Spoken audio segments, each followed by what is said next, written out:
This is Create the Next from ProCFO Partners, where every week we explore strategies and ideas for financial management and growth to help today's businesses put their financial picture in context. Welcome back to Create the Next. I'm Chris Bentliff, and today I'm super excited to have an opportunity to have a client story. I love when we get to do these because we do a lot of interesting conversation, and it's really great when we get to sort of connect it to who it's impacting and who it matters to, and why it's valuable. So Samantha Trice is here. She is from Hamilton Park Montessori School in Jersey City, New Jersey. And Samantha, it's so good to connect with you.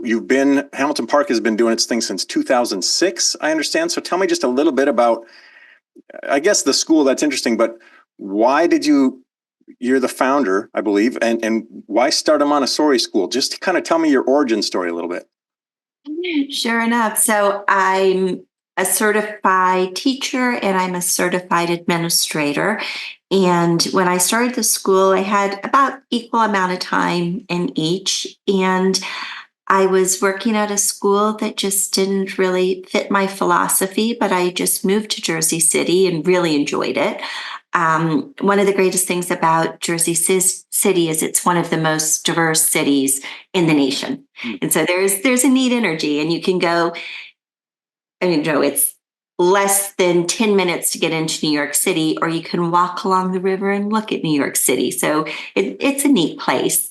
And for me, so much about Montessori is our communities should really reflect society. So being in such a diverse area really resonated with me. And so I started the school with less than 10 students, and I had no idea if I would teach or be an administrator or both. And now we're over 300 students in one of the largest Montessori schools in New Jersey, going toddler through 8th grade. Congratulations. That's impressive. So teacher, administrator, but also now like showrunner. Now you're building and running a business. Are those skill sets that are natural for you, or how did that was that a cold splash of water? Was that I don't know, we'll figure it out as we go. I just know I've got a passion for teaching, or what was that whole process like for you? Well, I think for me is I grew and ran schools for other people that didn't always align with my values. You had learned lessons along the way. This is what not to do. That's what not to do. Or that's just icky. And I wanted to do what I believed in. And I didn't want somebody with a business degree to boss me around or do something that didn't align with my values. So that's where it was.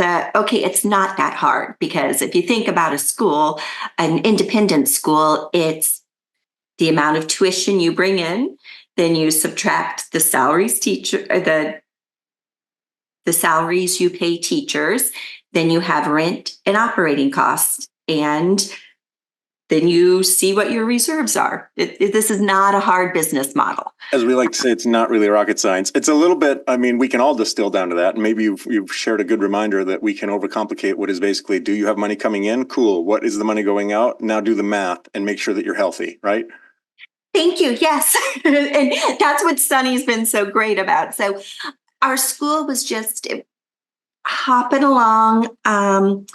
And my head of school and I went back and forth for a few years about if we continued to be an LLC or if we switched to a not-for-profit.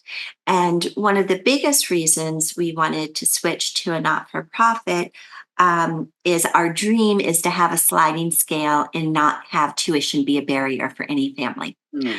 So we talk about Montessori communities are supposed to reflect society, and so we had all of the diversity. We had neurodiversity, we had diversity within diversity, but we didn't have socioeconomic diversity.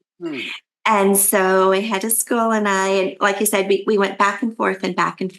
And in 2017, we decided, let's make this switch, because we were already doing so much and, growing a program from less than 10 kids to over 300 and adding, we started with early childhood, then we added a toddler program, then lower L, then upper L, then middle school. So we just decided, we're only here one time. Let's do something really great. And that was so challenging, switching from an LLC to a not-for-profit. And as it turns out, and what Sunny helped us discover, was that our accountants had our deferred revenue model wrong. So when we switched from the LLC to a not-for-profit, it had to be a pinpoint in time. And our accountants had our deferred revenue off by 20-something%. And so that was quite a time. But it was also, we also started a construction project. Our accountant that we started with was about ready to retire, and he went to another firm and then switched to another firm. It was just this perfect storm of things. And then we had the pandemic. And so our accountants kept saying our cash flow was great throughout, except the year of COVID. But once they got into deferred revenue, it just didn't make sense. And so Sunny came along, and I guess he started maybe in May for us. And in July, this is another thing, is we had an auditor who quit in the middle of an audit. And then once the new auditor came along, he was sitting there saying, this doesn't make sense to me either. So Sunny looked at it and he goes, this doesn't make sense. And then Sunny went in, and within a morning, he figured out that our accountants had the deferred revenue wrong. And it was definitely in our school's favor. But we had an audited financial that was off by 20%. And it was really. So you mentioned Sunny Sharma as the CFO working with you. So if we back up 2 steps, was it because of some of these accountants moving around and different personnel kind of shifting that led you to, maybe we need a fractional CFO, or maybe we need a CFO? I don't know what that journey was like for you. How did you, before even Sunny or ProCFO Partners, what was your thinking where it was like, we need some strategic guidance here, not just people who can help us look at numbers? We truly needed somebody to help us look at the numbers, because when I would sit there and go to the accountants, this isn't making sense. And I don't have the skill set to take on or to question the work of a CPA. That's not my skill set. I know common sense and I know education, but I mean, when it starts to get to deferred revenue, when it starts to get to depreciation, I don't know that. So it was really great just to have, and definitely the work Sunny's doing now is helping us fulfill this dream of that sliding scale. Tell me about that. So did you go into that, even though there were some shenanigans, did you have some confidence? Like, look, we've been making this work as we go. Certainly there have been roadblocks or obstacles or stumbles, but we have the confidence that we can make this go. And Sunny just kind of helped have the vision from his perspective that said, yeah, if we do these things, we can do that. Or what's that been like for you to make that transition? Well, first of all, it's been very affirming, because like I said, it didn't make sense to me. And how did it function so well as an LLC? And I know that there are differences having a not-for-profit, and but I knew the reason we did the not-for-profit was it had such value that I couldn't imagine it was that different. And it's really not. But I can tell you, working with Sunny has given us a lot of confidence in things that I would have been much more conservative about. Just the amount of interest that we're making every year now. Our bank came and said, well, how about you do a sweep account with us? And I'm like, oh, I'll put this much in there, but I want the most in the checking amount. And now we're making 6 figures on interest alone. And I know that I wouldn't have been confident enough to do that. And the board is very conservative too.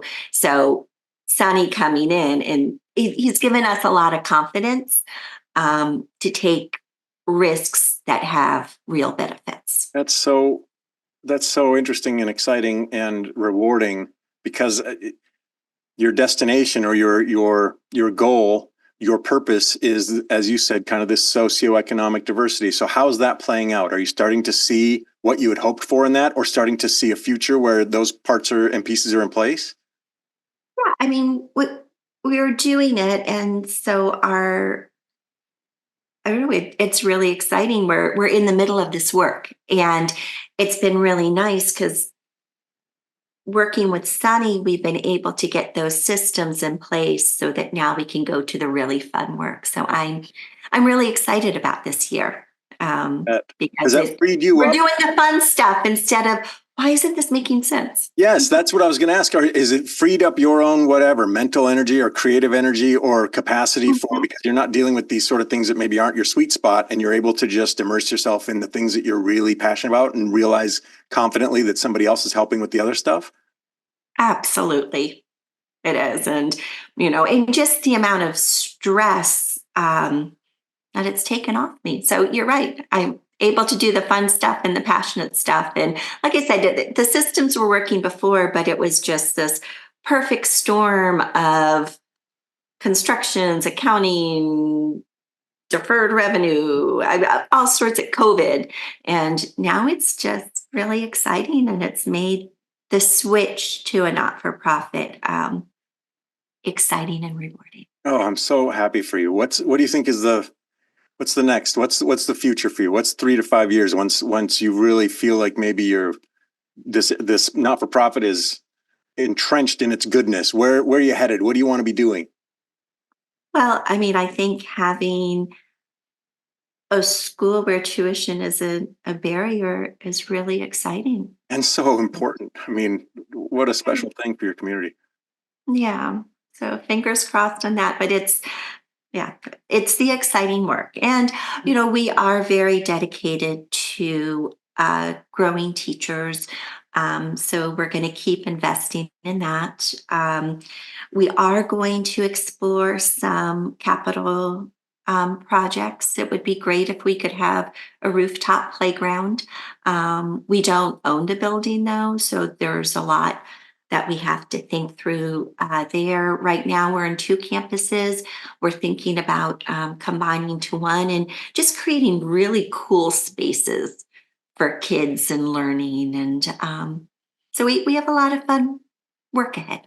It's been so nice to talk to you today and kind of get this educator's perspective, and to connect where your passions have driven you in this business from Jump Street. I think I don't align with this, and maybe we could do that. And every step of the way, it seems like you've been able to sort of cultivate this vision and bring the right people on, or the right situations, or ask the right questions, or make the right changes, so that that's continuing to grow. And a lot of businesses don't get to run that way, and certainly a lot of schools don't see that sort of impact that is driven towards student and community success. So, I mean, congratulations. That's really fantastic. I'm excited for the future for you.